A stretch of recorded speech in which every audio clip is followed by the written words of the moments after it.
Hello friends, इस video में हम बात करेंगे, सेकंड पार्ट है ये ड्रेनेज चैप्टर का, पेनिनसुलर रिवर सिस्टम के बारे में।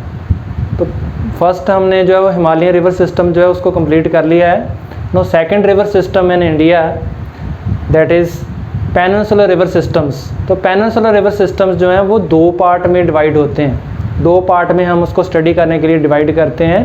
ये दो पार्ट कौन कौन से हैं? एक वो रिवर सिस्टम्स पेनिनसुलर इंडिया में जो अरेबियन सी में गिरते हैं, जो अरेबियन सी में जाके गिरते हैं, ठीक है। It is Narmada and Tapi. और second one is the river systems which emerge from western Ghats and fall into the Bay of Bengal. So these river systems are Mahanadi, Godavari, Krishna and Kaveri. तो इनको हम वेस्ट फ्लोइंग रिवर्स और ईस्ट फ्लोइंग रिवर्स भी कहते हैं। ये जो हैं ये वेस्ट फ्लोइंग रिवर्स हैं, नर्मदा एंड तापी, और बाकी की चारों जो हैं वो ईस्ट फ्लोइंग रिवर्स हैं।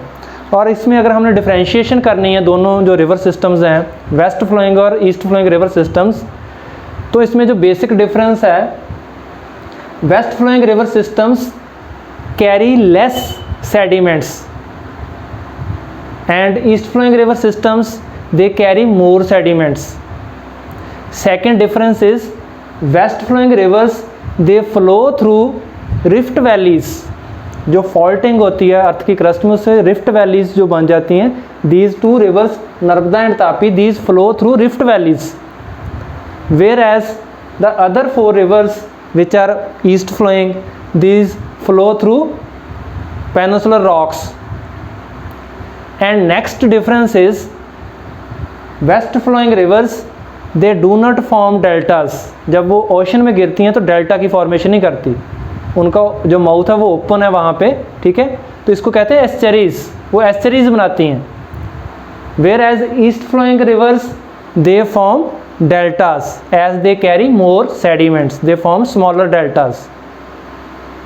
And last difference is west flowing rivers they carry water from central highlands, whereas east flowing rivers they carry water from western Ghats apart from Mahanadi. Mahanadi नहीं इसमें आएगी, बाकी महानदी को छोड़ के बाकी जितनी भी हैं रिवर्स तीनों वो वेस्टर्न घाट से जो है वो वाटर कैरी करती हैं। And last difference is these rivers fall into Arabian sea and east flowing rivers fall into bay of Bengal. Now we will study these river systems in detail. तो first is west flowing river systems. तो west flowing river systems are Narmada and Tapi. Narmada river it emerges from Amarkantak plateau in Madhya Pradesh, and then it drains the states of Madhya Pradesh and Gujarat and falls into Arabian Sea. And second river is Tapi.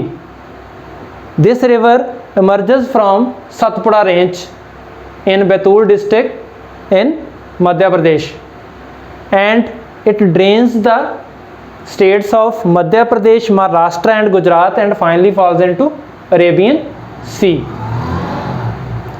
Now the east flowing rivers, Mahanadi river. So Mahanadi river जो है ये छत्तीसगढ़ जो plateau region है, highland है, वहाँ से emerge होती है और ये it is falls into bay of Bengal and it drains the states of Chhattisgarh, Jharkhand and Orissa. Its length is 860 kilometre. Then second important river in peninsular India is Godavari. Godavari is the longest river, longest and largest river in peninsular India. That's why it is also known as दक्षिण गंगा, इसको दक्षिण गंगा भी कहते हैं। सो गोदावरी की length जो 1500 kilometre है and it emerges from Nashik, near district Nashik in Maharashtra from Western Ghats and it falls into finally into bay of Bengal in Andhra Pradesh and its length is 1500 kilometre. Then next river system, that is third river system on the eastern side is Krishna river. So Krishna river it emerges from the place near Mahabaleshwar in western Ghats and after draining the states of Karnataka, Andhra Pradesh and Tamil Nadu, it falls into the Bay of Bengal, and its length is 1400 km. The main tributary of Krishna river is Tungabhadra river. Next river, that is Kaveri river. जो Kaveri river है, it emerges again from Western Ghats, and it emerges from the place of Brahmagiri range, which is located in Western Ghat mountains, and its length is 760 km, and it drains the state of Kerala, Karnataka and Tamil Nadu before falling into Bay of Bengal. So this is all about the peninsular rivers. Now last topic of this chapter is lakes, rivers and their economic values. तो lakes की, reverse की हमारे पास economic values क्या हैं, क्या importance है उनकी, और हमारा जो एनवायरनमेंट है उसके लिए उनकी क्या इंपॉर्टेंस है, उसके बारे में हम इसमें जो है वो स्टडी करेंगे. तो first of all we will study about the types of lakes. So lakes can be divided into two parts. These two parts are artificial lakes and natural lakes. तो आर्टिफिशियल लेक्स वो हैं जो humans ने खुद बनाई हैं. For example river के ऊपर हम डैम बनाते हैं इलेक्ट्रिसिटी प्रोड्यूस करने के लिए, वो जो डैम के पीछे बैक साइड पे लेक बनती है दैट इज़ आर्टिफिशियल लेक. तो आर्टिफिशियल लेक्स जैसे सरदार सरोवर डैम है गुजरात में नर्मदा रिवर के ऊपर, और गोबिंद सागर लेक है सतलुज रिवर के ऊपर बाखड़ा नंगल में. तो ये हमारी आर्टिफिशियल लेक्स हैं. दूसरी कैटेगरी है नेचुरल लेक्स, जो नेचर ने बनाई है. तो it may be due to glaciers, glacial activity, और विंड एक्शन, और रिवर एक्शन, और it may be due to the tectonic activities. तो different reasons would be there for the formation of natural lakes. तो natural lakes में हमारी दो categories हैं again, fresh water lakes and salt water lakes. तो fresh water lakes में हमारी है जैसे वुलर लेक है, नैनीताल लेक है. वुलर लेक जम्मू एंड कश्मीर में है, नैनीताल और भीमताल जो है वो उत्तराखंड में है. वुलर लेक जो है वो टेक्टोनिक एक्टिविटीज़ से बनी है, जबकि जो नैनीताल और भीमताल हैं ये ग्लेशियल एक्टिविटीज़ से बनी है. Salt water lakes no which contains salt, those lakes okay which contains salt. These salt water lakes may be inland inside the country, okay in country side, और these may be located in the coastal region. Mostly these are located in the coastal region. Ocean के जो साथ साथ में coast reason वहाँ पे बनती हैं, वहाँ पे जो लगून्स की फॉर्मेशन होती है उसमें लेक्स बनती हैं. और इनलैंड की जो एग्जांपल है हमारे इंडिया में वो राजस्थान में है Sambhar lake, Sambhar salt lake, वहाँ से सॉल्ट प्रोड्यूस किया जाता है. And coastal lakes are Chilika lake, Pulicat lake and Kolleru lake. Chilika is in Orissa and Kolleru Andhra Pradesh, Pulicat below it. Okay, these are our salt water lakes. Another lake is in Kerala, it is Vembanad lake. Now what is the economic value of these lakes and rivers? So first economic value of lakes and rivers is the use of their water for irrigation. जब agriculture में हम irrigation के लिए use करते हैं. Second use is we use the water for domestic use for drinking and in industries. Then third is tourism. tourism के लिए हमारे लिए बहुत important है, ठीक है, to maintain the businesses there and to earn money through tourism.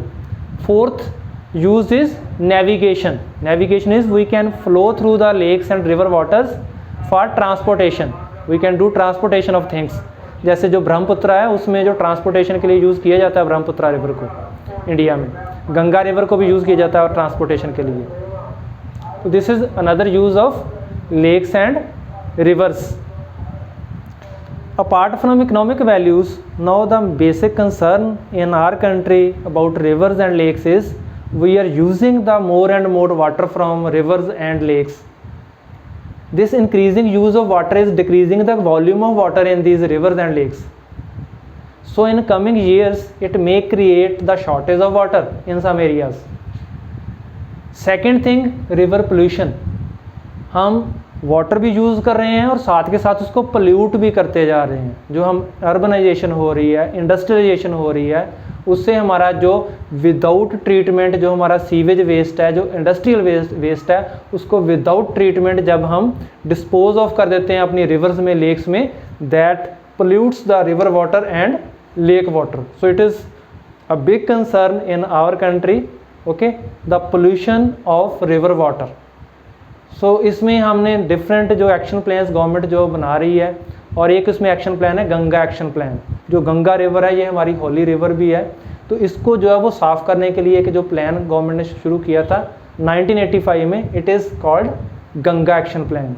So we hope that okay the government actions and the society actions, okay, students, you people would create an environment to decrease the pollution in the rivers and lakes, then only these would be of economic value for we people and our country. Thank you.